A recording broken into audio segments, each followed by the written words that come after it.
La lluvia no era fría, no comparada con el hielo que se había instalado en mi pecho, un témpano pesado y afilado que me oprimía la respiración. Cada gota que golpeaba el asfalto oscuro frente a mí parecía susurrar la misma palabra, una y otra vez, como un mantra cruel dictado por el cielo gris: fuera, fuera, fuera.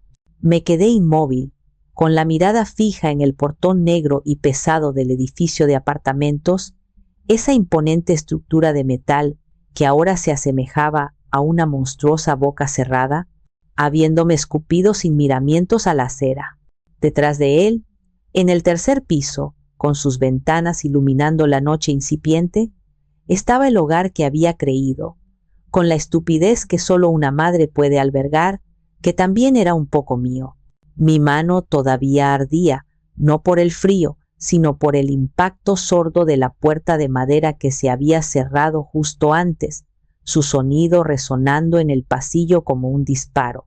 El eco del grito de mi hijo, de Silvestre, aún rebotaba dentro de mi cráneo, violento e irreconocible. «Déjanos en paz, ya no eres bienvenida aquí». No había sido un arrebato de ira momentánea, una de esas discusiones que se evaporan con el alba. Había visto sus ojos. En ellos no había calor ni conflicto, solo una frialdad deliberada, un brillo de finalidad que nunca antes había presenciado. Era la mirada de un extraño, de un juez que dicta una sentencia irrevocable.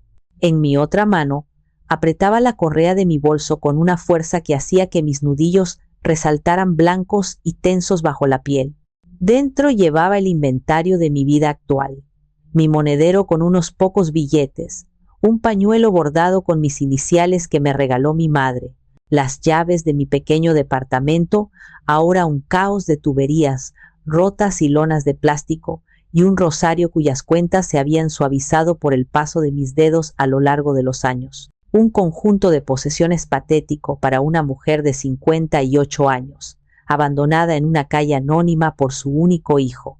El agua helada comenzaba a empapar el cuello de mi abrigo, un viejo amigo de lana que ya no repelía la humedad como antes.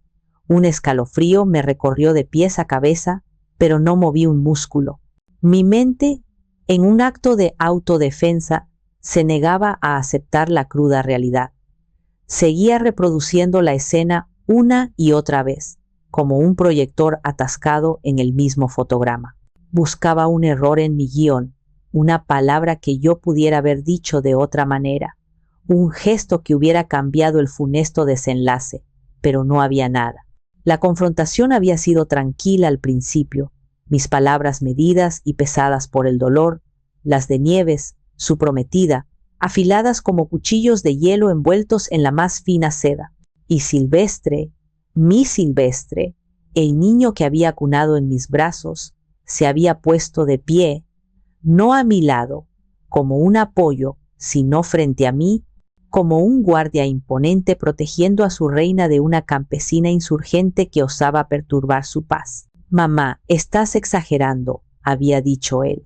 Esa frase, esa maldita frase que se había convertido en la banda sonora de los últimos 2 años, la goma de borrar que él usaba para invalidar mis sentimientos, mis percepciones, mi realidad. Nieves nunca diría algo así.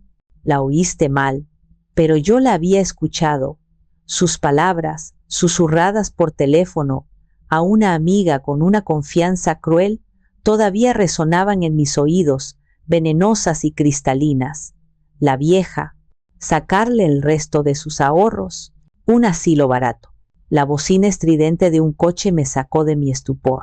El conductor, un rostro anónimo tras el parabrisas barrido por los limpiaparabrisas, me gritó algo ininteligible, claramente molesto porque estaba parada a media banqueta, un obstáculo en su apresurado camino. El sobresalto me obligó a moverme, a dar un paso, y luego otro, mis zapatos chapoteando en un charco que reflejaba las luces de neón de la ciudad.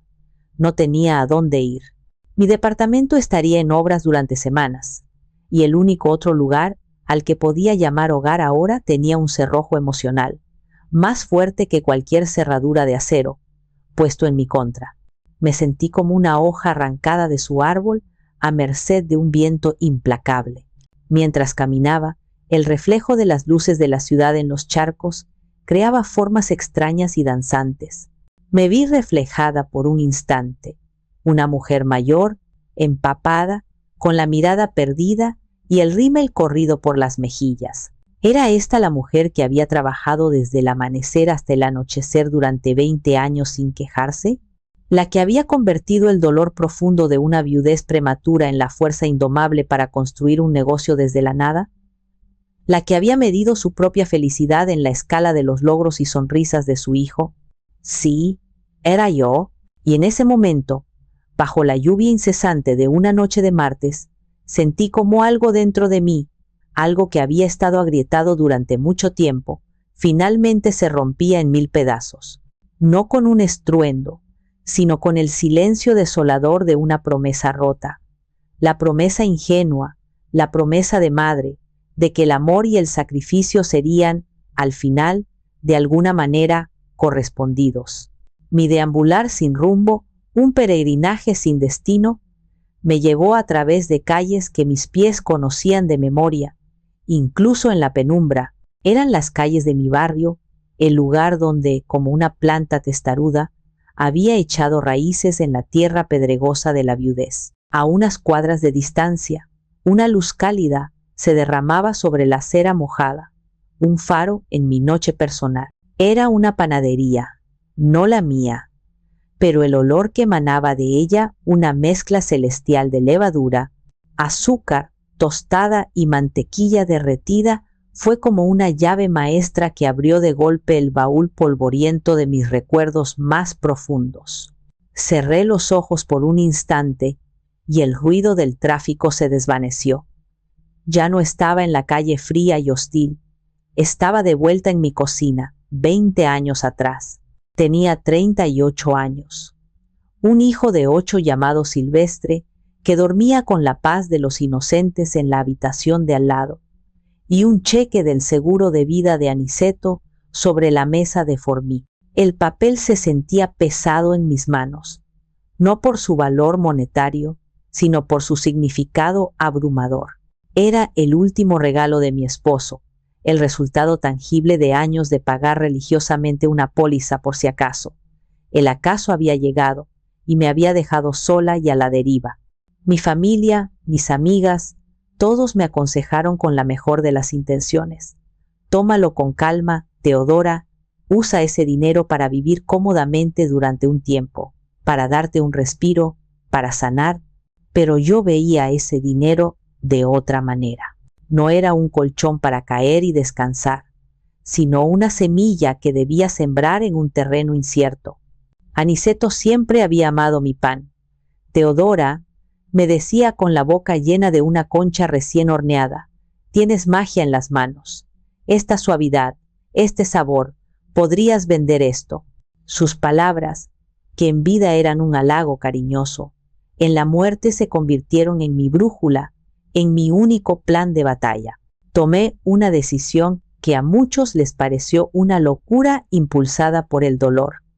Invertí casi todo el dinero del seguro en transformar mi humilde cocina y parte de la sala en una pequeña, pero funcional, panadería. Compré un horno de segunda mano que ocupaba casi toda una pared, una amasadora industrial que rechinaba como un fantasma metálico y sacos de harina que se apilaban hasta el techo, convirtiendo mi hogar en un almacén fragante. Los primeros meses fueron un bautismo de fuego, un infierno y una bendición entrelazados. Recuerdo con una claridad dolorosa el primer lote de conchas que se quemaron hasta convertirse en carbón, dejándome llorando sobre la encimera con el olor acre a fracaso llenando la casa. Pero también recuerdo la primera venta. Doña Elvira, mi vecina de al lado, me compró una docena de bolillos y regresó a la media hora para decirme que le recordaban a los que hacía su abuela en el pueblo. Esa noche sostuve las monedas en mi mano como si fueran diamantes, el primer fruto de mi nueva vida. El sol de Teodora no nació de un plan de negocio sofisticado, sino de la pura y dura desesperación y una terca pizca de esperanza. Mi vida se convirtió en un ciclo implacable de madrugadas. Mi despertador sonaba a las 4 de la mañana. El silencio de la casa era roto solo por el zumbido del refrigerador y pronto por el traqueteo de mis herramientas. Amasaba mientras el mundo dormía, mis brazos adoloridos convirtiéndose en el motor de nuestra supervivencia. Cuando Silvestre se despertaba para ir a la escuela, la casa ya olía a pan recién hecho. Le preparaba su desayuno, su licuado de chocolate, revisaba su tarea, lo llevaba a la escuela y volvía corriendo a tender el mostrador. Mis días terminaban tarde, muy tarde, contando las ganancias, limpiando la harina de cada rincón y preparando la masa para el día siguiente. Cada peso extra, cada moneda que no era destinada a la renta, la comida, los uniformes o los útiles escolares de Silvestre, iba a parar a una vieja lata de galletas vacía. Y cuando la lata se llenaba, caminaba al banco y depositaba el dinero en una cuenta de ahorros especial. En la portada de la libreta escribí con mi mejor letra: para el futuro de Silvestre. Se convirtió en mi obsesión sagrada, en mi motor. En las noches de agotamiento me sostenía la imagen de su graduación universitaria, la emoción de ayudarle con el enganche de su primer coche, la alegría de contribuir para su primera casa. Cada sacrificio tenía un propósito, un rostro, el de mi hijo, sonriendo, exitoso, feliz. Con el paso de los años, el negocio creció. El Sol de Teodora se hizo un nombre en el barrio. Empecé a surtir a 2 cafeterías y a un pequeño restaurante familiar. El trabajo se multiplicó, pero también las ganancias. La cuenta para Silvestre crecía, y con ella mi orgullo de madre. Nunca me compré ropa nueva si la vieja aún podía remendarse. Mis únicas vacaciones eran los domingos por la tarde, sentada en una banca del parque, viéndolo jugar fútbol con sus amigos. No me importaba. Mi vida era él. Todo, absolutamente todo, era para él. Ahora, de pie en la calle, el recuerdo de ese sacrificio incondicional se sentía como una burla cruel.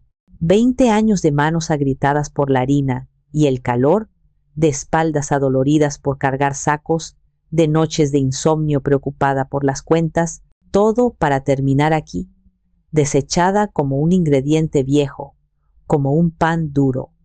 El olor a pan que emanaba de aquella tienda ya no era reconfortante, era el perfume de mi propia e inmensa estupidez. La primera vez que Silvestre trajo a Nieves a casa, preparé su platillo favorito, mole poblano. No cualquier mole, sino mi receta secreta, la que mi abuela me enseñó, la que requiere 2 días enteros de dedicación. Pasé horas tostando los chiles secos hasta que su aroma llenó cada rincón del departamento, moliendo las almendras, el chocolate y las especias en el metate, cuidando la enorme cazuela de barro como si fuera un tesoro familiar. Quería que todo fuera perfecto. No solo quería impresionarla, quería, a través de mi comida, que la mujer que mi hijo amaba viera la profundidad del amor que yo era capaz de dar. Nieves entró en mi humilde pero impecable departamento, y su sonrisa fue como una pieza de porcelana fina, hermosa, pulida, pero alarmantemente fría y frágil.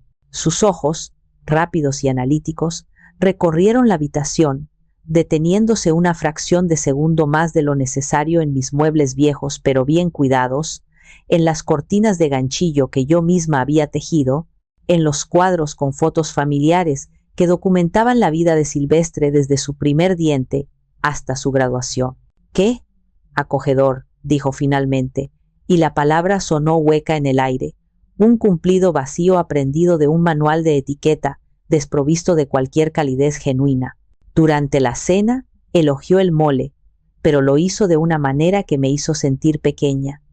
«Está delicioso, Teodora», dijo, tomando una porción diminuta con su tenedor. Aunque he oído que la versión de este platillo en el restaurante Pujol es una experiencia completamente diferente. Usan técnicas de vanguardia, deconstruyen los sabores. Es fascinante. Silvestre, Sentado a su lado, asintió con un entusiasmo que me dolió. Tenemos que ir, mi amor. Mamá, deberías modernizar un poco tus recetas, experimentar. Sentí una pequeña punzada de humillación, pero la aparté. Es joven, me dije, sofisticada. Yo era solo una panadera de barrio. ¿Qué sabía yo de vanguardia o de construcción? Esa noche fue el comienzo de una lenta y sutil campaña de demolición. Nieves nunca me insultó directamente. Era demasiado inteligente, demasiado calculadora para eso. Su método era el de la sugerencia venenosa, la comparación condescendiente, la pregunta inocente cargada de crítica. Si yo compraba un vestido nuevo en una tienda departamental del centro, ella, al día siguiente, hablaba casualmente de las exclusivas boutiques de diseñador en Polanco. Si yo contaba con orgullo que había conseguido un nuevo y gran cliente para la panadería, ella mencionaba sin falta el ascenso de su padre en una corporación multinacional, haciendo que mi logro pareciera insignificante. Y Silvestre, mi hijo, la brújula de mi vida, se convirtió en su eco. Empezó a ver mi mundo a través de los ojos críticos de ella. Mi hogar ya no era acogedor, era pequeño y anticuado. Mi trabajo en la panadería ya no era honorable y trabajador, era limitado y poco ambicioso. Mis opiniones, forjadas en la experiencia de una vida de lucha, ya no eran sabias, eran anticuadas y de otra época. Mamá, Nieves solo quiere lo mejor para ti, me decía en privado, después de que ella hiciera algún comentario que me dejara sin palabras, con una sonrisa forzada en el rostro. Ella viene de un mundo diferente, con otros estándares. Tienes que entenderla. Traté de entender. Juro por Dios que lo intenté. Me dije a mí misma que eran los nervios de una joven que entraba a una nueva familia. Me repetí hasta el cansancio que yo era demasiado sensible, que estaba imaginando cosas, que veía fantasmas donde no los había. Pero los incidentes se acumulaban como capas de polvo sobre un mueble olvidado hasta que fue imposible ignorar la suciedad. Recuerdo una Navidad con una claridad dolorosa. Yo había tejido un suéter para Silvestre, de lana gruesa, color azul marino, como hacía cada año desde que era niño. Siempre le habían encantado. Pero esa vez, cuando abrió el regalo frente a Nieves, forzó una sonrisa que no le llegó a los ojos. Gracias, mamá, está muy cálido. Nieves añadió con una risita cantarina que sonó como cristales rotos en mis oídos. ¡Ay, qué tradicional! Silvestre, cariño, dudo que combine con tus mocasines italianos. Quizás para estar en casa. El suéter fue a parar al fondo de un armario y nunca más lo vi. El golpe más duro fue cuando hablaron de sus planes de boda. Me mostraron fotos en su tablet de salones de fiesta lujosos en haciendas coloniales, de menús de degustación de 5 tiempos con nombres impronunciables. Cuando, con el corazón en un puño, sugerí tímidamente que la panadería podría hacer el pastel de bodas como mi regalo, un pastel monumental, hecho con el mejor chocolate belga y todo mi amor. Nieves me puso una mano en el brazo. Su gesto parecía cariñoso, pero sus uñas se clavaron ligeramente, una advertencia. ¡Ay, Teodora, qué linda! Es un detalle precioso, pero ya contratamos a un chef patissier muy famoso, amigo de mi familia. Es por la estética, ¿entiendes? Todo tiene que ser coherente, tener una misma línea de diseño. Esa noche, mientras lavaba los platos de la cena, vi mi reflejo en la ventana oscura de la cocina. Vi a una mujer que se estaba volviendo invisible en su propia vida, una figura borrosa y anticuada que estaba siendo lentamente eliminada del cuadro de la vida perfecta de su hijo. Y no hice nada. Seguí sonriendo, seguí sirviendo, seguí amando, porque eso es lo que hacen las madres, ¿no? Amar sin condiciones, incluso cuando las condiciones te están destrozando por dentro. El punto de inflexión, la primera grieta visible en el dique de mi paciencia infinita, ocurrió hace unos 6 meses. El horno grande de El Sol de Teodora El corazón de mi negocio, el gigante de acero que había sido mi socio silencioso durante 2 décadas, finalmente cedió. Una mañana, simplemente no encendió. El técnico, un hombre mayor y honesto que le había dado mantenimiento por años, fue directo después de 1 hora de revisión. Señora Teodora, lo siento, el termostato principal murió y una resistencia crucial se fundió. Repararlo le costaría casi lo mismo que uno nuevo. Ya dio lo que tenía que dar, el presupuesto para un horno nuevo, uno con la capacidad que yo necesitaba, me dejó sin aliento. Era una suma considerable, dinero que no tenía a la mano. Mis ahorros personales siempre habían sido modestos. La mayor parte de mis ganancias, como un río caudaloso, siempre se habían desviado hacia la cuenta de Silvestre o se habían reinvertido en insumos para el negocio. El pánico se apoderó de mí, una sensación fría y pegajosa. Sin ese horno, mis contratos con los cafés y restaurantes estaban en peligro. Mi sustento, la estructura misma de mi vida, se tambaleaba. Después de 2 noches, de dar vueltas en la cama, de mirar el techo en la oscuridad mientras las cifras bailaban en mi cabeza, reuní el poco valor que me quedaba y llamé a Silvestre. Odiaba la idea de pedir ayuda, y más a él. Mi orgullo de madre, de mujer autosuficiente, que nunca le había pedido nada a nadie, se resistía con todas sus fuerzas. Pero la desesperación era un ácido que corroía mi orgullo. Le expliqué la situación por teléfono, intentando que mi voz sonara calmada, pero fallando miserablemente. Temblaba ligeramente. «Mijo, es mucho dinero y es urgente», me preguntaba así. «Tal vez. ¿Podrías prestarme una parte? Solo una parte. Te lo devolveré en pagos mensuales, por supuesto. En cuanto el negocio se recupere con el horno nuevo». Hubo un silencio en la línea, un silencio que se estiró dolorosamente. Pude escuchar la voz de Nieves de fondo, un murmullo agudo e indistinguible. Luego Silvestre volvió al teléfono.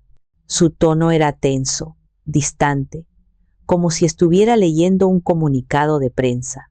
«Mamá, lo siento mucho por tu horno, de verdad. Es una lástima, pero es un muy mal momento para nosotros». «¿Pasa algo malo?», pregunté, mi propia crisis olvidada por un instante ante la repentina preocupación por él. «No, nada malo. Al contrario», dijo, y pude casi oír la incomodidad en su voz. «Es solo que estamos ahorrando cada centavo para el enganche de la casa. Ya sabes, los precios están por las nubes en una buena zona. No podemos tocar ese dinero bajo ninguna circunstancia. Es nuestro futuro». Nuestro futuro. La palabra resonó en mi cabeza, hueca y burlona. ¿Y qué había sido yo durante los últimos 20 años, sino la arquitecta de su futuro? ¿La obrera que había puesto cada ladrillo de sus oportunidades? «Entiendo, mijo», dije, mi voz apenas un susurro. La decepción era tan amarga que casi podía saborearla. «No te preocupes, veré cómo lo resuelvo». Colgué el teléfono y me quedé mirando la pared de mi pequeña cocina. Me sentía vacía, hueca. No era solo la negativa a ayudarme, era la facilidad con la que me había despachado, la falta de cualquier oferta alternativa, de una palabra de consuelo genuino, de un «veremos cómo podemos ayudarte, mamá». Era como si mi problema, una crisis que amenazaba mi subsistencia, fuera para él una simple molestia, una interrupción inoportuna en sus planes de vida perfectos y ascendentes. 2 días después, la ironía del universo me golpeó con la fuerza de una bofetada. Estaba revisando mis redes sociales, una costumbre que había adoptado principalmente para sentirme cerca de la vida de Silvestre, y vi una nueva publicación de Nieves. Era una foto de su muñeca, una foto artística, en blanco y negro, adornada con un reloj de diseñador delicado y brillante. El pie de foto decía: «Porque a veces una chica tiene que consentirse. Gracias, mi amor, @Silvestre, oficial por el regalo adelantado de aniversario. Eres el mejor». Miré el reloj. cuyo precio seguramente equivalía a una buena parte de mi horno. Luego miré mis manos, apoyadas en la mesa, cubiertas de harina seca y con las uñas cortas y prácticas de una trabajadora. Y por primera vez en mucho tiempo, no sentí tristeza. Sentí una rabia fría, lúcida y profunda. No tenían dinero para la emergencia de su madre, la mujer que les había dado todo, pero sí tenían dinero para lujos, para consentirse. Conseguí el préstamo del banco. Tuve que poner la escritura de la panadería, mi único patrimonio, como garantía. Fue un trago amargo, una humillación silenciosa, pero mientras firmaba los papeles bajo la mirada indiferente del ejecutivo bancario, algo cambió en mí. La promesa que me había hecho a mí misma de sacrificarlo todo por Silvestre se rompió en pedazos. En su lugar, nació una nueva resolución, silenciosa y dura como el acero. A partir de ahora, Teodora Vargas iba a cuidar, primero y antes que nadie, de Teodora Vargas. La vida tiene una forma cruel y retorcida de poner a prueba tus nuevas resoluciones. Un mes después de la debacle del horno, cuando apenas comenzaba a recuperarme financieramente, una tubería principal en mi antiguo edificio se reventó. La fuga, ocurrida durante el fin de semana, fue desastrosa.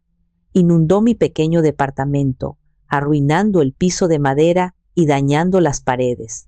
El administrador, con cara de pésame, me informó que la reparación sería compleja y tomaría, como mínimo, 3 semanas. De repente no tenía hogar. Fue Silvestre quien, en un raro gesto de piedad filial, que ahora sospecho, fue inducido por una punzada de culpa o, más probablemente, por la insistencia de Nieves de mantener las apariencias, me ofreció quedarme en la habitación de huéspedes de su moderno apartamento. Claro, mamá, quédate con nosotros el tiempo que necesites, dijo por teléfono. Escuché a Nieves de fondo, su voz melosa forzando un tono alegre. Sí, Teodora, serás nuestra invitada de honor. Mi instinto me gritaba que buscara otra opción, que durmiera en el sofá de Hilario, que alquilara un cuarto barato. Pero mi orgullo, ya tan magullado, se rebeló. ¿Por qué debía yo incomodar a otros cuando mi propio hijo tenía un cuarto de sobra? Acepté con recelo. Serían solo unas semanas. Podría soportarlo. Las 2 primeras semanas fueron una lección magistral de autocontrol y contención. Me convertí en una sombra en su casa. Mi rutina estaba diseñada para ser invisible. Me levantaba antes de que saliera el sol, me preparaba un café en silencio y salía para la panadería antes de que ellos despertaran. Regresaba tarde, después de que hubieran cenado, y me encerraba en mi habitación con un libro. Limpiaba cada taza que usaba al instante, tendía mi cama con una precisión militar y caminaba de puntillas por los pasillos. Trataba de ocupar el menor espacio posible, tanto físico como emocional. A pesar de mis esfuerzos, la tensión era palpable, casi se podía cortar con un cuchillo. Nieves me hablaba con una dulzura exagerada que resultaba más insultante que el más cruel de los silencios. Hacía comentarios pasivo-agresivos, disfrazados de preocupación. «Ay, Teodora, ese olor a pan se te impregna en la ropa, ¿verdad? Quizás deberíamos comprar unos ambientadores más neutros para tu cuarto, para que te sientas más fresca». Silvestre, por su parte, actuaba como un diplomático incompetente en una zona de guerra, lanzando sonrisas nerviosas y cambiando de tema cada vez que la conversación se acercaba a un terreno peligroso. Era agotador. La tercera semana, el martes por la noche, ocurrió el cataclismo. Yo había regresado inusualmente temprano de la panadería, sintiéndome agotada y con un ligero dolor de cabeza. Ellos no me habían escuchado llegar. Estaba en mi habitación, con la puerta entreabierta, a punto de acostarme, cuando escuché la voz de Nieves en la sala. Hablaba por teléfono, su tono era bajo y conspirador. Un susurro siseante salpicado de risitas crueles que me helaron la sangre. «Sí, amiga, es una pesadilla tenerla aquí, te juro», decía. Me quedé helada, con la mano en el pomo de la puerta, convertida en una estatua de sal, parece un fantasma deambulando por la casa, juzgándome con la mirada. Pero ya casi terminamos con esto. Hubo una pausa y luego continuó, su voz bajando aún más de volumen, obligándome a contener la respiración para poder escuchar. Se había convertido en un silbido venenoso. El plan es este. Silvestre está a punto de recibir su bono anual del trabajo. Es bastante grande. Lo voy a convencer de que usemos una parte, junto con lo que le queda a ella en sus ahorros, que no debe ser poco, con esa panadería mugrienta, para dar el enganche del penthouse que vimos en la Roma. Le venderé la idea de que es una inversión familiar, ya sabes, para que no se sienta culpable. La amiga, al otro lado de la línea, debió preguntar qué pasaría conmigo en ese nuevo y lujoso escenario. La risa de Nieves fue un sonido feo, como el de un cristal al romperse sobre el suelo. ¿La vieja? Por favor, amiga. Una vez que tengamos su dinero, la historia cambiará radicalmente. Empezaré a preocuparme mucho por su memoria, por sus achaques. Le diré a Silvestre, con lágrimas en los ojos, que ya no es seguro que viva sola, que necesita cuidados profesionales. Hay un asilo decentemente barato por Ecatepec, lejos.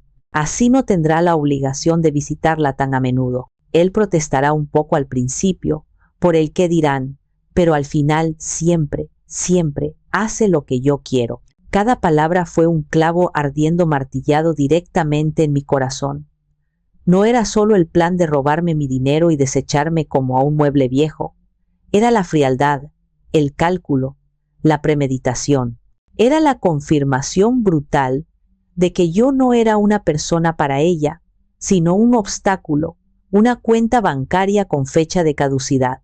Me quedé allí, en la oscuridad, sin poder respirar, el sonido de mi propia sangre rugiendo en mis oídos. El susurro venenoso de Nieves no solo había expuesto su plan, había incendiado hasta los cimientos el último puente que quedaba entre mi hijo y yo. No dormí esa noche, no pegué ojo. Me senté en el borde de la cama, en la oscuridad total de la habitación de huéspedes, mientras las palabras de Nieves se repetían en un bucle infernal y tortuoso en mi cabeza. El dolor inicial, agudo y paralizante, fue dando paso lentamente a algo diferente. Era una claridad fría, una calma peligrosa que nunca antes había experimentado. La tristeza se solidificó, convirtiéndose en un bloque de hielo en mi estómago. Y la furia, cuando finalmente llegó, no fue un incendio rugiente e incontrolable, sino el brillo azul, silencioso y concentrado de un soplete, capaz de cortar el acero más grueso. Decidí no enfrentarla a ella sola. Esto no era solo sobre ella. Esto involucraba a mi hijo, el centro de mi universo durante tanto tiempo. Él tenía que estar presente.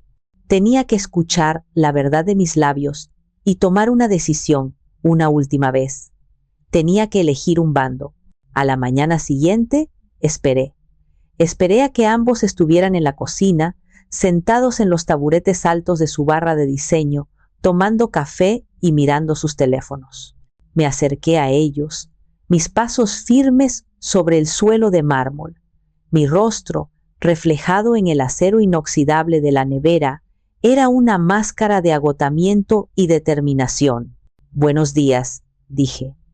Mi voz sonó extrañamente firme, sin el más mínimo temblor. Silvestre levantó la vista de su teléfono, sorprendido no por mi presencia, sino por mi tono. Nieves me dedicó una de sus sonrisas de porcelana, perfectamente en su lugar. «¿Pasa algo, Teodora? Te ves cansada». «Sí, pasa algo», respondí, ignorando su falsa preocupación y mirándola directamente a los ojos. «Pasa que anoche te escuché hablando por teléfono con tu amiga». La sonrisa de Nieves vaciló, apenas una milésima de segundo. Vi un destello de pánico puro en sus ojos, antes de que lo enmascarara con una expresión de ofendida confusión. «¿Disculpa? Estabas espiando mi conversación privada». «No necesitaba espiar. Tu voz, Cuando te emocionas, se oye perfectamente desde la habitación de huéspedes. Mentí con una frialdad que me sorprendió a mí misma. Escuché todo, Nieves.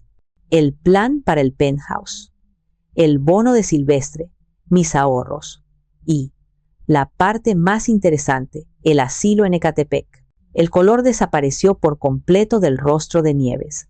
Se quedó blanca como el papel. Silvestre miraba de una a la otra, su rostro una caricatura de desconcierto. «Mamá, ¿de qué estás hablando? ¿Qué asilo? ¿Qué plan?» Nieves, una actriz consumada, se recuperó en un instante. Su rostro se contrajo en una expresión de profunda herida, una actuación digna del mejor teatro. Las lágrimas, perfectamente sincronizadas, brotaron de sus ojos. «No puedo creerlo», sollozó, girándose hacia Silvestre y agarrando su brazo. «Tu madre me odia tanto que está inventando estas mentiras horribles y retorcidas. Yo solo he tratado de ser buena con ella, de incluirla en nuestra vida». «No estoy mintiendo», dije, mi voz todavía tranquila, una calma que parecía enfurecerla aún más. «Claro que mientes», gritó de repente. Las lágrimas ahora reales, pero de rabia, no de dolor. Su máscara se había roto. «Eres una vieja amargada y manipuladora. No soportas que tu hijo sea feliz con alguien que no seas tú. Siempre has estado celosa». Silvestre se puso de pie de un salto, su silla tambaleándose. Su rostro era una mezcla de confusión y enojo. En lugar de interrogar a su prometida, cuya reacción era a todas luces una admisión de culpa, se volvió hacia mí. «Mamá, ¿cómo puedes decir algo tan terrible? ¿Estás tratando de destruir mi relación? Pídele perdón a Nieves ahora mismo». Fue como si me hubieran arrojado un balde de agua helada en el alma. Lo miré. A mi hijo, al niño al que le había limpiado las lágrimas y curado las rodillas raspadas, al joven al que había animado en sus partidos de fútbol bajo el sol abrasador, al hombre al que le había financiado la educación con el sudor de mi frente. Y no vi nada de eso. Vi a un extraño, un títere, cuyas cuerdas eran manejadas por la mujer que estaba a su lado.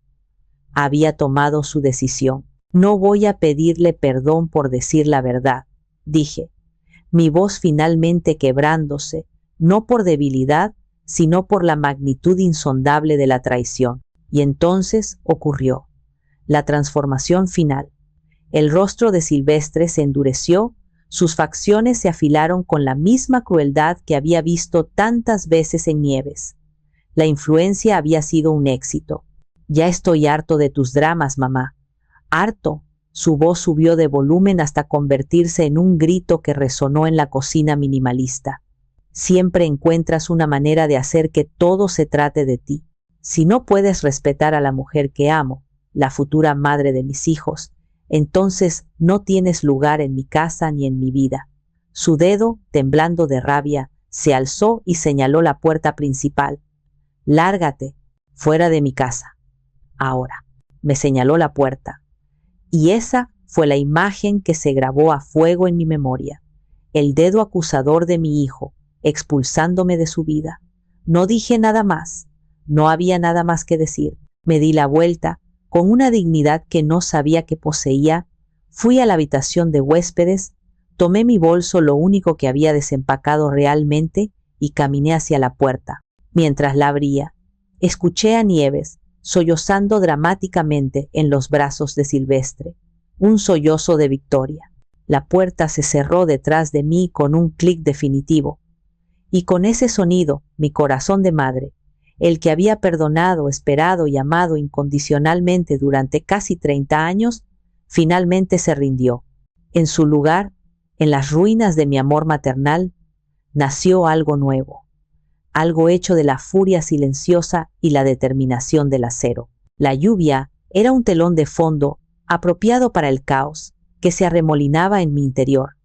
Después de caminar sin rumbo durante lo que parecieron horas, mis pies, movidos por un instinto primario de buscar refugio, me llevaron a la única puerta en toda la Ciudad de México que sabía que siempre estaría abierta para mí, la casa de mi cuñado, el tío Hilario. Hilario era el hermano menor de mi difunto esposo Aniceto, un hombre rudo por fuera, un plomero de oficio, con las manos callosas y cubiertas de pequeñas cicatrices, pero con un corazón tan grande como su caja de herramientas. Siempre me había tratado con un respeto y un cariño que trascendían el simple lazo familiar. Él, más que nadie, había sido testigo de mi lucha desde el principio, desde los días oscuros que siguieron a la muerte de su hermano. Toqué el timbre, el sonido casi inaudible por encima del repiqueteo de la lluvia. Cuando Hilario abrió la puerta, mi compostura, esa frágil fachada que había mantenido, se desmoronó por completo. La visión de su rostro familiar, arrugado por la preocupación al verme empapada y con los ojos hinchados, fue suficiente para que las lágrimas que había estado conteniendo finalmente se derramaran en un torrente silencioso y amargo.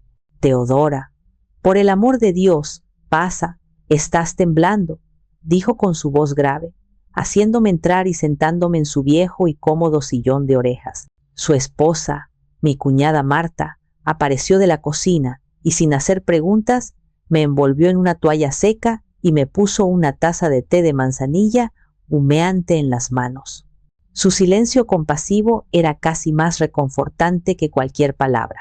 Entre sollozos, con la voz entrecortada por la angustia, les conté todo. Desde el susurro venenoso de nieve sobre el asilo hasta el grito final de Silvestre y la puerta cerrándose en mi cara.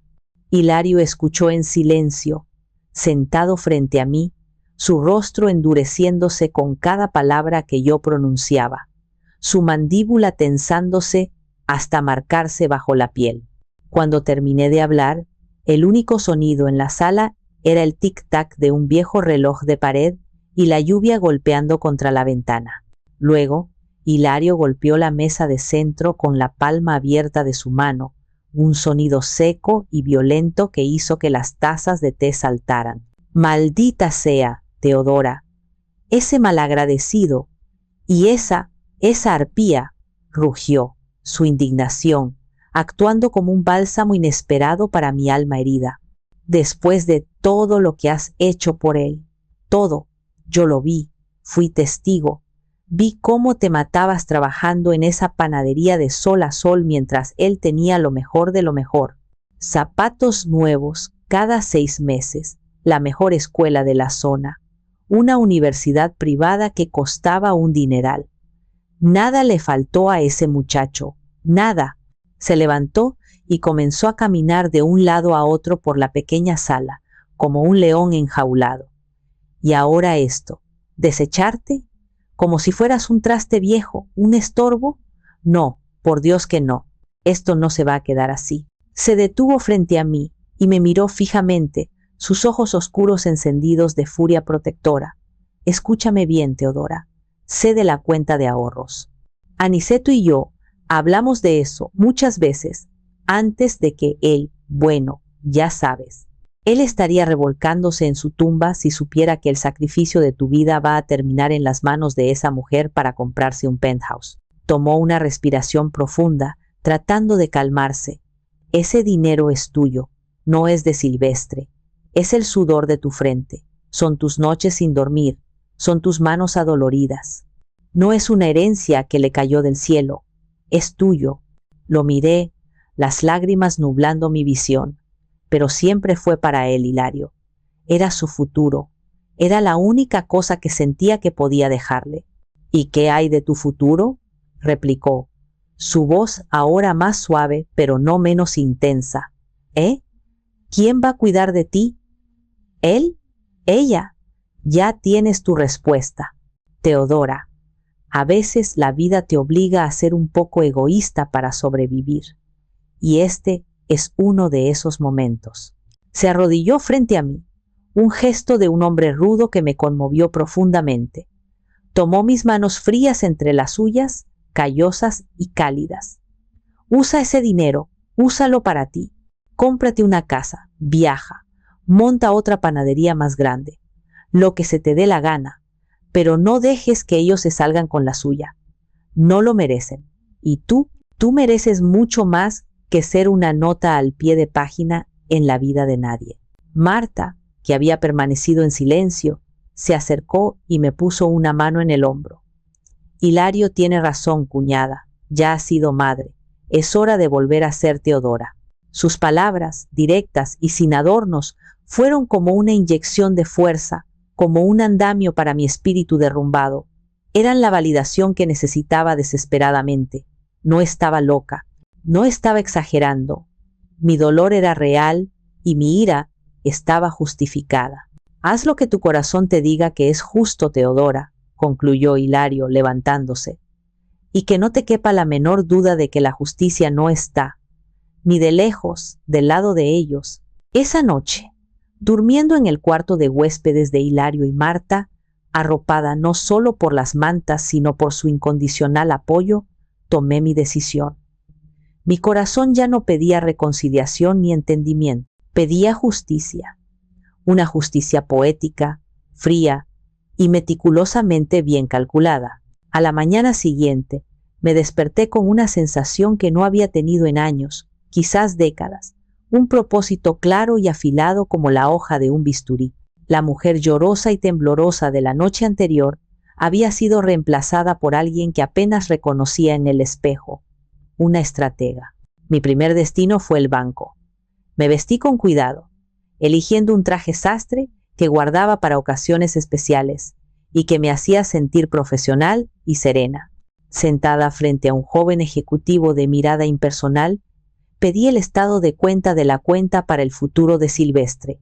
Mientras él tecleaba en su computadora, yo mantenía una calma externa que contradecía el torbellino de emociones en mi interior.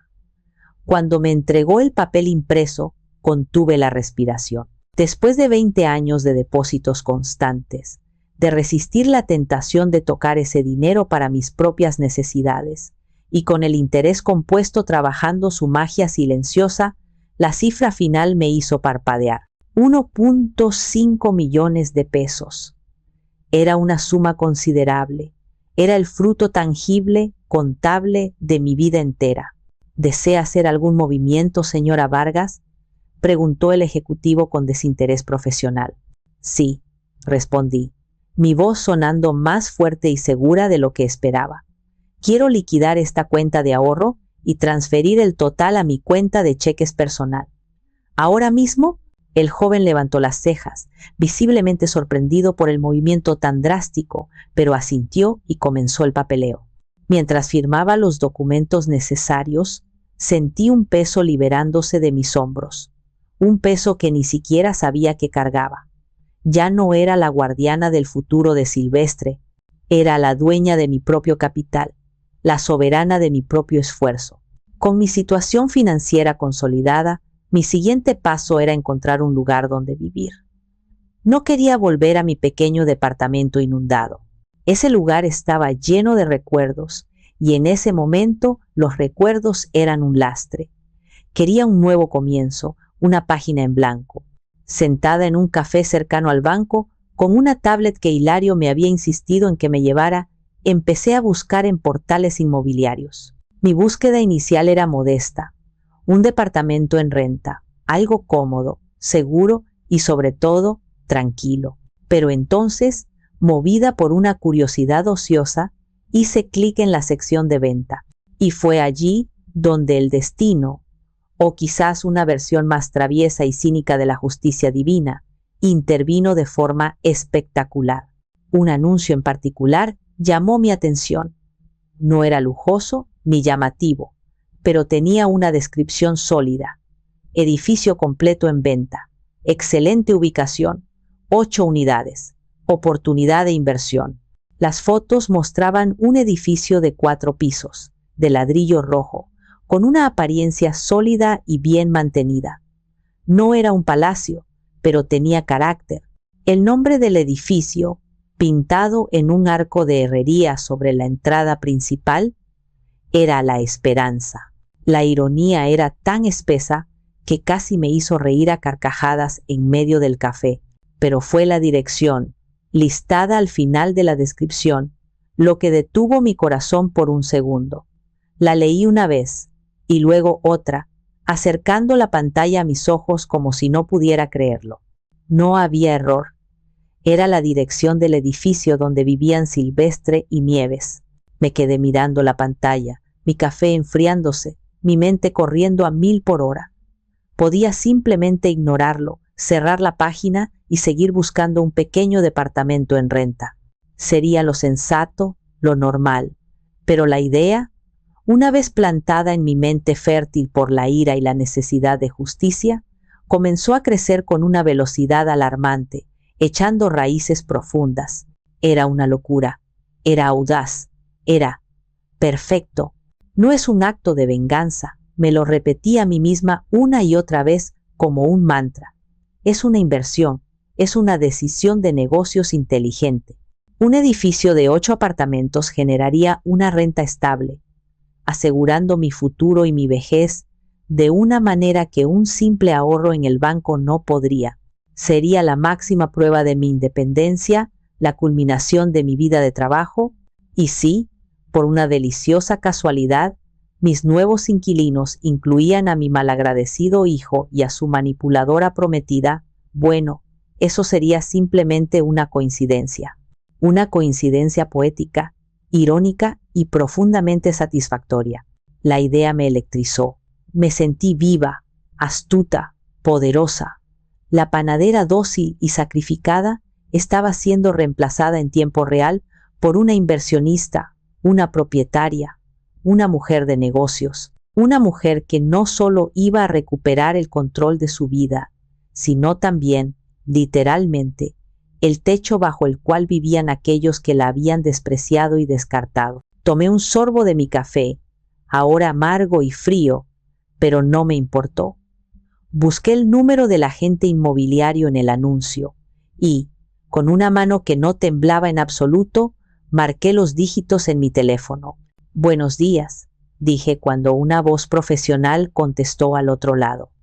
«Mi nombre es Teodora Vargas y estoy muy interesada en comprar un edificio». Las siguientes 3 semanas fueron un torbellino de actividad tan intenso y desconocido para mí que sentí que vivía la vida de otra persona. Mi mundo, que durante 20 años había girado en torno a los horarios precisos de horneado, la temperatura de la masa y el aroma del pan recién hecho, ahora estaba poblado de términos como escrituras públicas, avalúo catastral, fideicomiso y cierre de contrato. El agente inmobiliario, un hombre enérgico y eficiente llamado Hernán, me trató con una profesionalidad impecable. Admito que al principio, cuando nos conocimos en su oficina, noté un destello de sorpresa en sus ojos. Probablemente esperaba a un empresario o a un inversionista experimentado, no a una mujer como yo, una panadera con las manos inevitablemente marcadas por el trabajo y un aire de sencillez. Pero cuando le expuse mi interés con seriedad y sobre todo, cuando mi banco emitió la carta que probaba la disponibilidad de fondos para el enganche, su actitud cambió a un respeto absoluto. Vio a una mujer de negocios, no a una simple panadera. Contraté a un abogado recomendado por Hilario, un hombre mayor y sabio llamado don Ramiro, cuya oficina olía a libros viejos y a café fuerte. Él revisó cada cláusula de cada documento con el ojo de un halcón, explicándome los vericuetos legales en un lenguaje que yo pudiera entender. «Este es un buen movimiento, Teodora», me dijo después de nuestra primera reunión, ajustándose las gafas. «El ladrillo es seguro, es algo que puedes ver y tocar, mucho más seguro que la gratitud de algunas personas». Sus palabras, cargadas de la sabiduría que dan los años y las historias escuchadas, me confirmaron que estaba en el camino correcto. Hubo momentos de duda, por supuesto. Noches en las que me despertaba en el cuarto de huéspedes de Hilario, con el corazón acelerado por la ansiedad, preguntándome si estaba cometiendo un error monumental. ¿Y si no podía manejar la responsabilidad de ser propietaria de 8 apartamentos? ¿Y si los inquilinos eran problemáticos? ¿Y si Silvestre se enteraba de alguna manera y montaba una escena, intentando detenerlo todo con algún reclamo legal o moral? El miedo era un visitante persistente que se sentaba al borde de mi cama en la oscuridad, pero luego cerraba los ojos y recordaba. Recordaba el rostro de mi hijo deformado por la ira mientras me gritaba. Recordaba la sonrisa satisfecha y victoriosa de Nieves. Recordaba el plan de desecharme en un asilo barato en Ecatepec, y el miedo se disolvía como azúcar en el agua, reemplazado por la misma determinación fría y acerada que me había impulsado desde el principio. Para financiar la compra, tuve que usar la totalidad de los 1.5 millones de pesos como un considerable enganche. El resto lo cubrí con un préstamo hipotecario. El proceso de solicitud fue estresante, pero el banco, al revisar mi impecable historial crediticio y el flujo de ingresos constante y documentado de la panadería durante 20 años, aprobó el préstamo sin mayores objeciones. Fue un momento de validación inmensa. Mi trabajo, mi disciplina, mi sacrificio, todo ello se traducía ahora en poder. Poder real, tangible y reconocido por una institución financiera. El día de la firma final en la notaría, me vestí con mi mejor traje, un conjunto de falda y saco de color gris marengo que había guardado para ocasiones especiales que nunca parecían llegar. Me senté en la imponente sala de juntas, con Hernán a mi derecha y don Ramiro a mi izquierda. El vendedor, un hombre mayor que había heredado el edificio y no quería lidiar con la administración, estaba frente a mí con una expresión de alivio. Me pasaron los documentos, una pila de papeles gruesos y de aspecto solemne que representaban el edificio La Esperanza, mi futuro, mi fortaleza.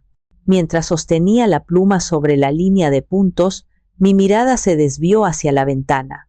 El cielo estaba de un azul brillante, despejado. Me acordé de Aniceto. Él siempre había creído en mi fuerza interior.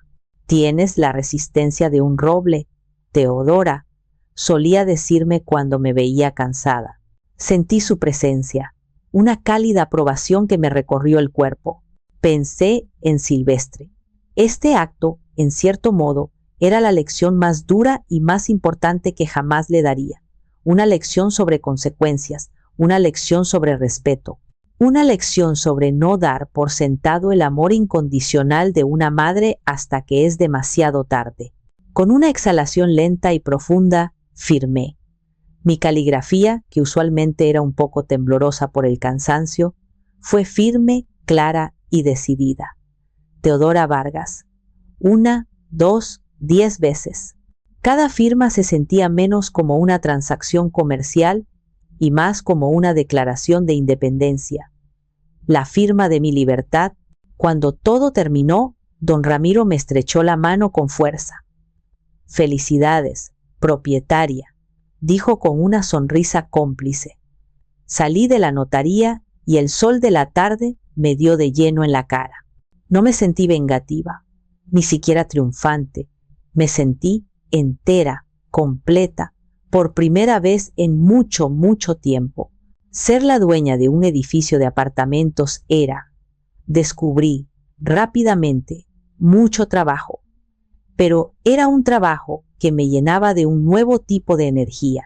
Los primeros días después de la firma fueron una inmersión profunda en un mundo que me era completamente ajeno. Contratos de arrendamiento, depósitos en garantía, pagos de mantenimiento, reportes de fugas menores y quejas de los inquilinos. Pero en lugar de sentirme abrumada, me sentí revitalizada. Cada tarea, por pequeña que fuera, era un ladrillo más que yo ponía en la reconstrucción de mi vida, una vida que ahora me pertenecía por completo. La primera persona clave que conocí en mi nueva faceta fue al señor Pascual, el administrador del edificio, un hombre de unos 60 años, calvo y con un bigote impecable que le daba un aire de seriedad y que había trabajado allí durante la última década. Lo convoqué a una reunión en la pequeña y algo descuidada oficina que el edificio tenía en la planta baja. Quería establecer el tono de nuestra relación profesional desde el principio. Se presentó puntualmente, con un portafolios de cuero gastado lleno de documentos y una actitud de cautelosa deferencia. «A sus órdenes, señora Vargas», dijo, consultando una nota que tenía en la mano. Señora Teodora, está bien, Pascual, le dije con una sonrisa que esperaba transmitiera cordialidad, pero también firmeza. Por favor, tome asiento. He revisado los archivos que me entregó el dueño anterior. Parece que usted hace un buen trabajo aquí. Hago lo que puedo, señora, respondió, relajándose visiblemente un poco. Conozco este edificio como la palma de mi mano. Cada tubería que rechina, cada vecino que pone la música alta. Pasamos la siguiente hora revisando los detalles. El estado de la plomería, el calendario de recolección de basura, el contrato con el jardinero que cuidaba el pequeño patio trasero. Pascual era una fuente inagotable de información. Luego llegamos al tema que más me interesaba, los inquilinos. Le pedí que me diera un resumen general de cada uno. Cuando llegó al apartamento 3B, hizo una pausa y frunció ligeramente el ceño. Así, la pareja joven, el señor Silvestre y la señorita Nieves, dijo, y noté un cambio sutil en su tono. Llevan aquí casi un año, pagan a tiempo, en general, no puedo quejarme de eso, aunque, digamos que tienen un aire de superioridad, como si vivir aquí fuera algo temporal y por debajo de su nivel.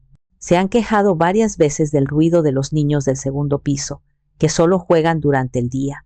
Asentí, manteniendo mi rostro impasible, archivando esa información. Entiendo. Gracias por la honestidad, Pascual. Es muy valiosa para mí. Ahora venía la parte delicada de mi plan. La revelación no podía ser algo casual. Necesitaba que fuera un evento, un momento público, formal e innegable. Pascual, dije, adoptando un tono más formal y de negocios. Quiero empezar mi gestión con total transparencia. Es importante para mí que todos los residentes me conozcan y entiendan que, si bien soy la nueva dueña, mi intención es mantener esta comunidad funcionando sin problemas y mejorarla en lo posible. Me parece una excelente idea, señora Teodora. Un buen comienzo. Por lo tanto, continué. Quiero que coloque un aviso en el vestíbulo principal, en el tablero de anuncios.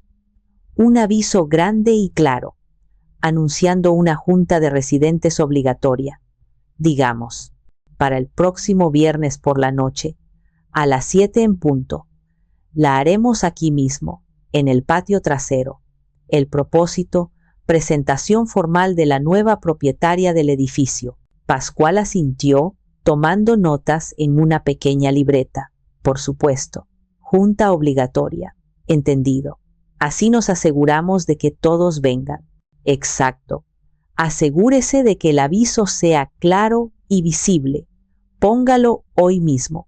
Quiero que todos asistan, sin excepción, añadí, enfatizando las últimas palabras. No se preocupe, señora Teodora. Me encargaré personalmente de que hasta el residente más despistado se entere. Después de que Pascual se fue, me quedé sola en la pequeña oficina. Olía a polvo y a papeles viejos. Miré por la ventana hacia el patio trasero, un espacio sencillo con algunas macetas y una banca de cemento. Imaginé la escena del próximo viernes. Las caras de los vecinos, curiosas, quizás algo recelosas ante el cambio, y entre ellas, los rostros de Silvestre y Nieves. ¿Cuál sería su expresión al leer el aviso? Probablemente de fastidio, molestos por tener que perder su tiempo en una reunión de vecinos comunes. No tenían la más remota idea de que no eran simples espectadores. Eran los invitados de honor en un drama cuidadosamente orquestado, cuyo clímax estaba a punto de estallar. Tenía una semana para prepararme para el momento en que sus mundos, tan cuidadosamente construidos sobre mi sacrificio, se pondrían irrevocablemente de cabeza. El viernes por la noche llegó con la lentitud exasperante de una tortura china. Cada hora del día se sintió como un año. Pasé la mayor parte del tiempo en la panadería, pero mi mente estaba a kilómetros de distancia. Mis manos amasaban y daban forma a los panes por pura memoria muscular, pero mi corazón latía al ritmo irregular de la anticipación y un nerviosismo creciente. ¿Estaba haciendo lo correcto? La pregunta, como un fantasma persistente, volvió a surgir, pero esta vez la acallé con más facilidad que nunca. Ya no había vuelta atrás. La maquinaria estaba en marcha. A las 6:30 cerré la panadería, dejando a mi empleada a cargo del cierre. Conduje hasta el edificio La Esperanza. Pero no fui a la oficina ni al patio. Subí directamente a mi nuevo hogar. Había decidido tomar el apartamento del último piso, el penthouse, que casualmente había quedado vacante el mes anterior.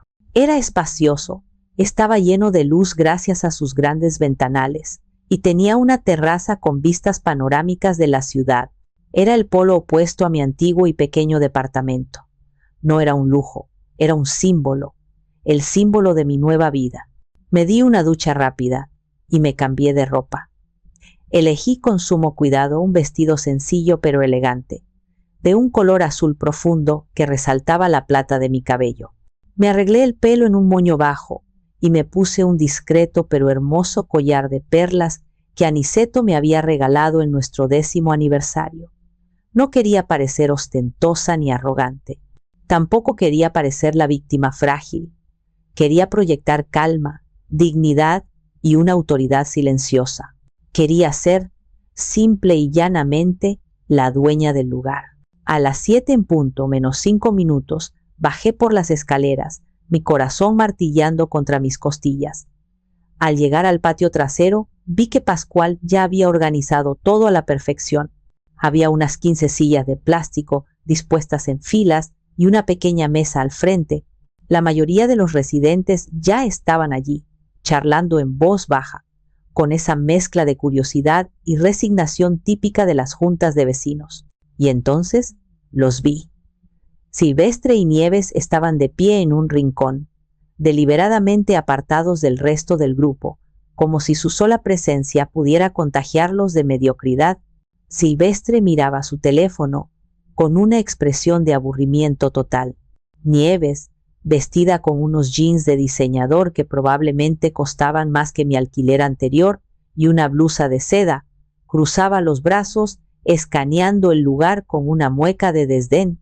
Parecía genuinamente ofendida por la simple idea de tener que compartir el aire con sus vecinos. Mi corazón dio un vuelco, una mezcla de dolor y adrenalina, pero respiré hondo y me mantuve en las sombras del pasillo que daba al patio, donde no podían verme. Pascual me vio y le hice una seña discreta con la cabeza. Era la hora.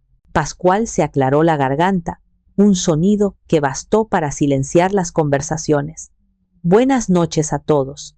Les agradezco su asistencia. Como saben por el aviso, esta reunión es para presentarles formalmente a la nueva propietaria del edificio La Esperanza. Hubo un murmullo de interés general. Vi a Nieves rodar los ojos y susurrarle algo a Silvestre, quien ni siquiera levantó la vista de su teléfono. Su lenguaje corporal gritaba: terminemos con esta farsa de una vez. Durante los últimos 10 años, he trabajado con el anterior propietario, continuó Pascual con su tono formal, y quiero decir que ha sido un placer servir a esta comunidad. Ahora la propiedad ha cambiado de manos y la nueva dueña está aquí con nosotros esta noche. Es una persona que, estoy completamente seguro, se preocupará profundamente por el bienestar de este edificio y de todos sus residentes. Pascual hizo una pausa dramática, un recurso que sin duda disfrutó. Mi corazón martillaba tan fuerte que temí que pudieran oírlo. Así que, sin más preámbulos, es para mí un honor y un placer presentarles a la nueva propietaria, la señora Teodora Vargas. Y con esa señal, salí de las sombras y caminé lentamente, con pasos medidos, hacia la mesa del frente. El silencio fue instantáneo, absoluto y denso. Podría haberse oído caer un alfiler sobre el césped. Todos los ojos, como un solo organismo, se clavaron en mí. Pero yo solo tenía ojos para 2 personas. Vi la cabeza de Silvestre levantarse perezosamente de su teléfono. Su expresión pasó de la indiferencia a la pura y llana confusión en menos de un segundo. Sus ojos se abrieron, su boca se entreabrió ligeramente, su cerebro intentando procesar una imagen que no encajaba en su realidad. Pero la reacción de Nieves fue la que quedará grabada en mi memoria para siempre. Un pequeño tesoro de justicia poética. Su rostro, usualmente tan compuesto, tan arrogantemente sereno, se descompuso por completo. El color desapareció de sus mejillas, dejándola con una palidez mortal, como si hubiera visto a un fantasma. Su mandíbula se aflojó, y la máscara de superioridad que siempre llevaba se hizo añicos, revelando una expresión de puro, desnudo y absoluto horror. Vi cómo su cuerpo se tambaleaba ligeramente y tuvo que agarrarse con fuerza del brazo de Silvestre para no caer. Me paré frente a ellos, frente a todos mis nuevos inquilinos, y sonreí. No fue una sonrisa de triunfo ni de venganza. Fue una sonrisa tranquila, serena, quizás un poco cansada. La sonrisa de una mujer que, después de un largo y doloroso viaje, por fin había vuelto a casa. «Buenas noches a todos», dije, mi voz clara y firme, resonando en el silencio sepulcral del patio. «Soy Teodora, y a partir de hoy es un verdadero placer ser su casera». La reunión terminó rápidamente después de mi breve presentación. Fue casi un anticlímax. Respondí algunas preguntas de los otros residentes, preguntas prácticas sobre el mantenimiento del portón eléctrico, la posibilidad de instalar un nuevo buzón, las reglas sobre las mascotas. Hablé con calma y seguridad, asegurándoles mi compromiso con el bienestar del edificio. Durante todo el tiempo sentí la mirada de Silvestre y Nieves clavada en mí como dos punzones ardientes. No se movieron, permanecieron congelados en su rincón, como dos estatuas de sal en medio de una escena bíblica, testigos mudos de la destrucción de su mundo. Cuando la mayoría de los vecinos se dispersaron, ofreciéndome tímidas sonrisas y apretones de manos de bienvenida, y solo quedábamos Pascual, un par de curiosos, que se hacían los remolones, y ellos dos, supe que la confrontación era inevitable. Pascual, un hombre perceptivo, captó la tensión en el aire. Con una discreción de mayordomo inglés, se despidió. «Buenas noches, señora Teodora. Si me necesita, estaré en mi oficina mañana por la mañana». Le agradecí con una inclinación de cabeza. En cuanto el último vecino desapareció por la puerta, se movieron. Se acercaron a mí, no como un hijo se acerca a su madre, sino como dos litigantes hostiles se acercan a la parte contraria en un juzgado. «¿Qué significa esto?», siseó Silvestre. Su voz era una mezcla de incredulidad y una furia contenida que hacía temblar sus palabras. Su rostro estaba pálido, sus ojos desorbitados. «¿Es una especie de broma? ¿Una broma retorcida y cruel?». «No hay ninguna broma, Silvestre», respondí tranquilamente, mi calma pareciendo enfurecerlo aún más. «Es una transacción comercial, simple y llanamente. El edificio estaba en venta. Yo lo compré».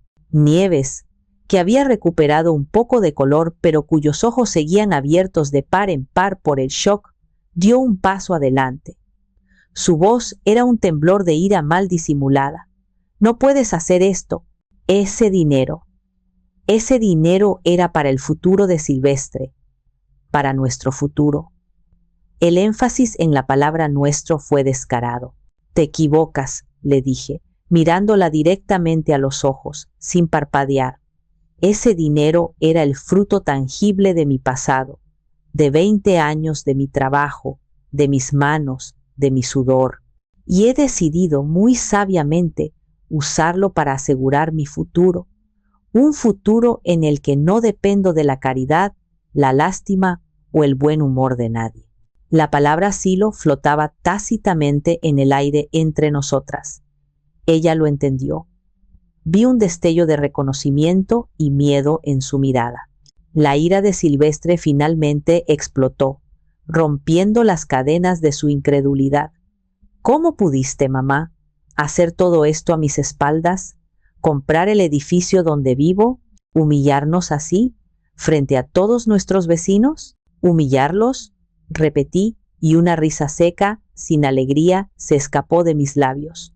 Es fascinante que precisamente tú hables de humillación. ¿Quieres que hablemos de lo que se siente ser echada a la calle, bajo la lluvia, por tu propio hijo? ¿O prefieres que hablemos del plan de tu prometida para robarle los ahorros a una vieja y abandonarla en un asilo barato? El golpe fue directo y certero. Ambos se quedaron sin palabras, boqueando como peces fuera del agua. La mención explícita y pública de su plan los desarmó por completo. La ira de Silvestre se desinfló como un globo pinchado, reemplazada por una expresión de culpa y pánico abyecto. Nieves, por su parte, viendo que la agresión ya no funcionaba, cambió de táctica. La furia desapareció y fue reemplazada por un torrente de lágrimas. Las mismas lágrimas de cocodrilo que había usado tan eficazmente en la cocina. Se acercó a mí, tratando de tomar mi brazo, su rostro contorsionado en una máscara de arrepentimiento. Teodora, digo, mamá, por favor. Hubo un terrible malentendido. Estaba estresada por la boda, por el futuro. Dije cosas horribles que no sentía. Estábamos bajo mucha presión. Aparté mi brazo con suavidad, sin brusquedad. No, Nieves, fuiste muy clara, y en retrospectiva te lo agradezco. La claridad es un regalo, aunque a veces duela recibirlo. Me volví hacia Silvestre. Su rostro era un poema de conflicto, la cara de un niño atrapado en una mentira. Mamá, yo, lo siento, balbuceó, sin poder mirarme a los ojos. Me dejé llevar. No quise decir eso. Estaba enojado. Sí quisiste, Silvestre. Lo interrumpí, mi voz sin rastro de ira, solo una profunda y agotada certeza. Tomaste tu decisión esa mañana. Escuchaste una versión y elegiste creerla. Defendiste a tu prometida y me echaste de tu casa.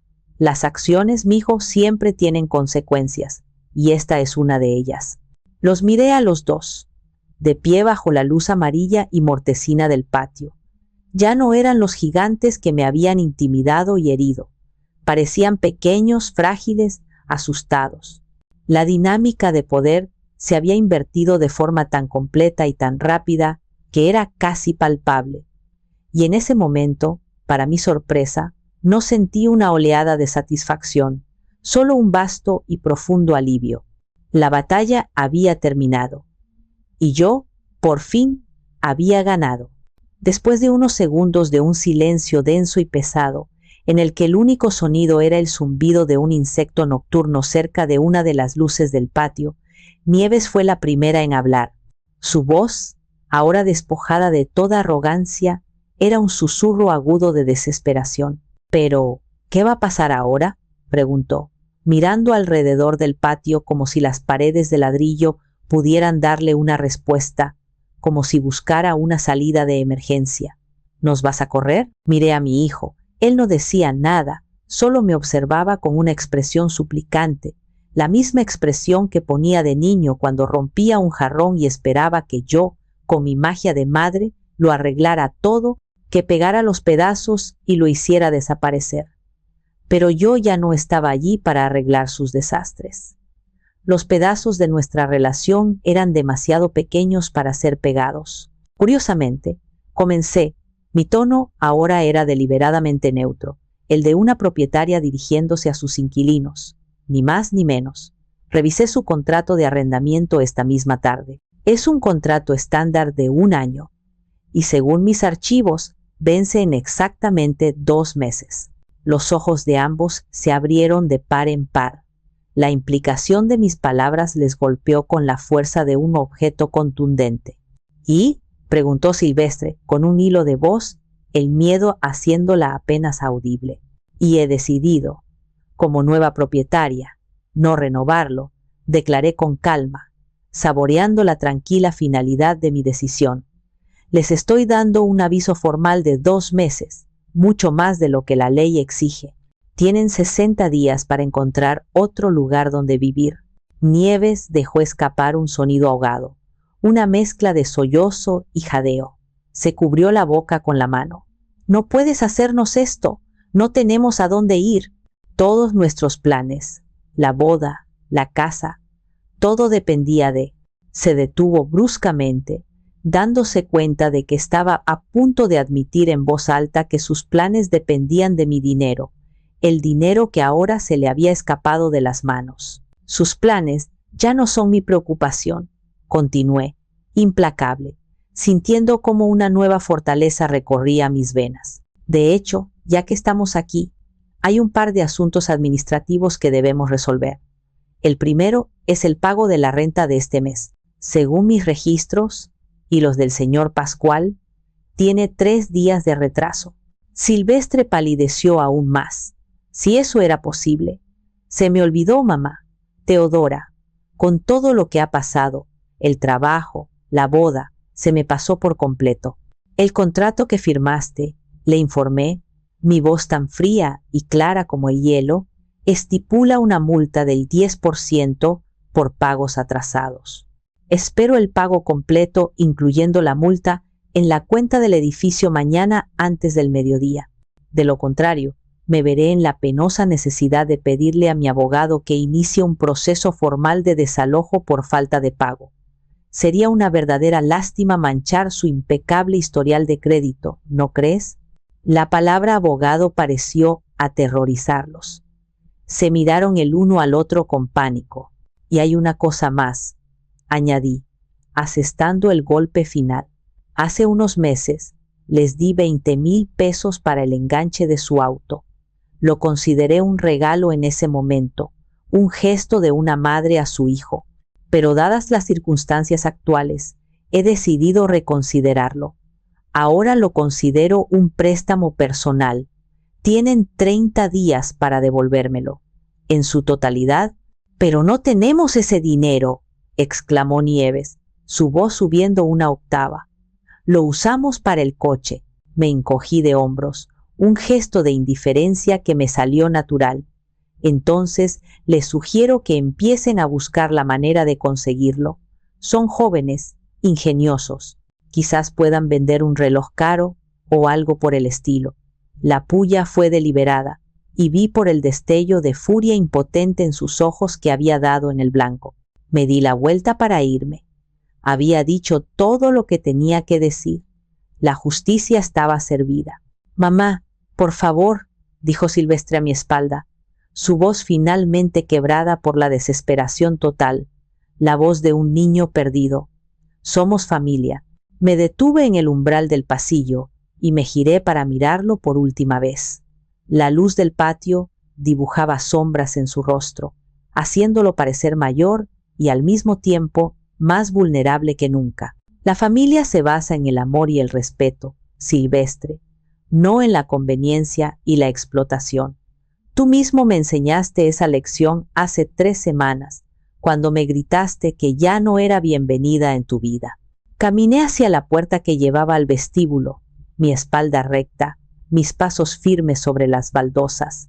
Ahora, si me disculpan, tengo que atender los asuntos de mis otros inquilinos. Buenas noches. Los dejé allí, en medio del patio, bajo la luz pálida y amarillenta, 2 arquitectos de su propia ruina, enfrentándose por primera vez a un mundo donde las acciones tenían consecuencias reales, tangibles e ineludibles. No me volví para ver sus reacciones. No necesitaba hacerlo. Por primera vez en mi vida, mi futuro no dependía de ellos, pero el de ellos, irónicamente, ahora dependía completamente de mí. Ha pasado un mes desde esa noche en el patio. 60 días pueden parecer una eternidad o un parpadeo, dependiendo de la perspectiva desde la que se miren. Para mí, han sido un renacimiento. Me instalé en el penthouse del edificio La Esperanza. El proceso de convertir ese espacio vacío en un hogar ha sido una terapia en sí mismo. Cada mueble que elegí, cada cuadro que colgué, cada planta que coloqué en la terraza fue una declaración de intenciones, un acto de reclamación de mi propia identidad. Cada mañana el sol inunda mi sala y la vista panorámica de la ciudad despertando me llena de una energía y una paz que creí perdidas para siempre. He llenado la casa con las cosas que amo. He desempolvado mi vieja colección de discos de vinilo, y ahora las tardes suelen estar acompañadas por la voz profunda y melancólica de los grandes cantantes de boleros que a Aniceto tanto le gustaban. He vuelto a tejer, no por necesidad, sino por el placer de crear algo hermoso con mis propias manos. Y por supuesto, he vuelto a hornear, pero ahora horneo por placer, no por obligación. La cocina de mi nuevo hogar es grande y luminosa, y mi nueva batidora industrial es un sueño hecho realidad. Experimento con nuevas recetas que encuentro en internet, hago panes artesanales con masas madre que cuido como si fueran mascotas, preparo pequeños lotes de galletas y pasteles solo para mí o para compartir con mis nuevos vecinos. He descubierto que tengo una comunidad aquí mismo, en mi edificio.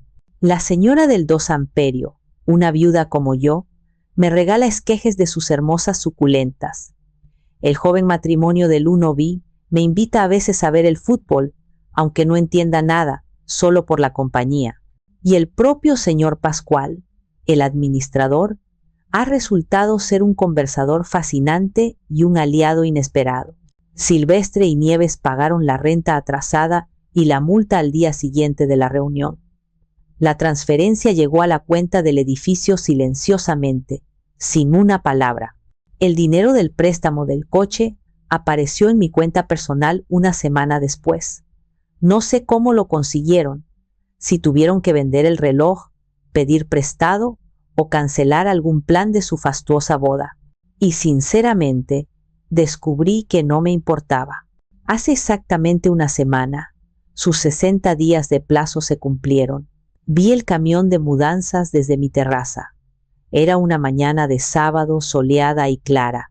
Los observé desde la distancia, como si viera una película.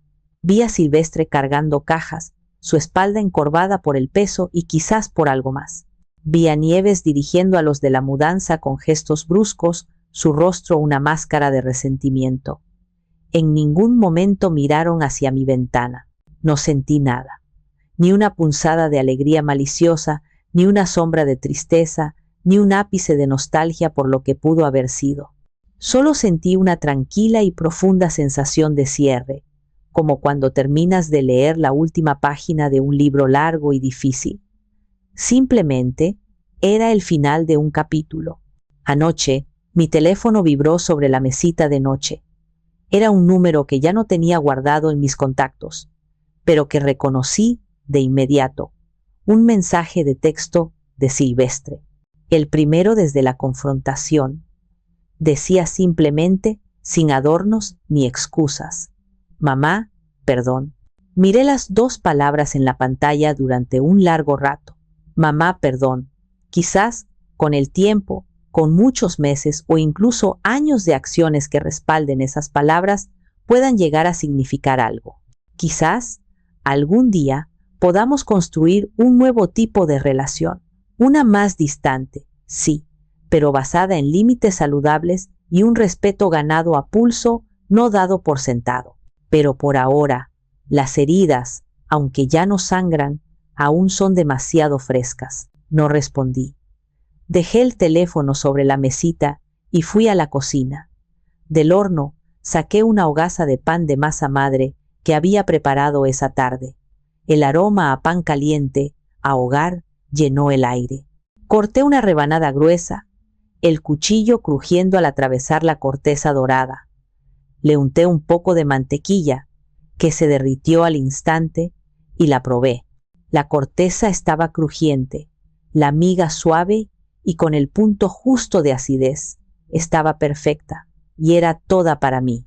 Me paré junto a la ventana, mirando las luces de la ciudad que se extendían hasta el horizonte como un manto de diamantes. Me di cuenta de que había pasado 20 años de mi vida construyendo un futuro para mi hijo.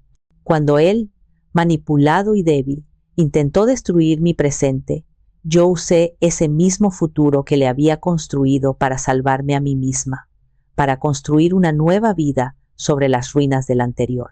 Fue un acto de justicia, o quizás, a los ojos de algunos, el acto de una madre terrible. Pero mientras saboreaba mi pan, en la paz de mi propio hogar, un hogar ganado con mi propio sudor y mi propia valentía, me sentí en paz con mi decisión. Díganme ustedes, ¿fui yo la mala?